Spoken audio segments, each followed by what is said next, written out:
കൂടെ ആരാ ഉള്ളത്? ഇടയ്ക്ക് ദേഷ്യം പിടിച്ച് ഒരു വയസ്സിന് ഉമ്മ വരുന്നുണ്ടോ? ആരെ എന്ത് കൂടെ ആരോ ഉള്ളത്? അവിടെ ആരുമില്ല. ഇടയ്ക്ക് ദേഷ്യം ഉള്ളത് പിടിച്ച് ഒരു വയസ്സായ ഉമ്മ. അത് അത് മൂത്തച്ചിയാണ്. മൂത്തച്ചി വൈഫിൻ്റെ ജ്യേഷ്ഠത്തിയാണ്. ഞാൻ ഇപ്പോൾ വൈഫ് ഹൗസിൽ ഉണ്ട് ഇവിടെ.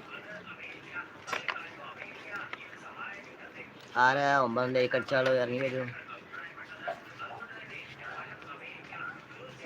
ആ മൂത്തച്ചിയാടാ, മൂത്തച്ചി. അത് അവരോട് പറയും ഒറ്റ വെക്കല്ലേ. അപ്പോൾ അവരിങ്ങനെ വർത്താനം പറഞ്ഞു പോകുന്ന ആൾക്കാരാണ്.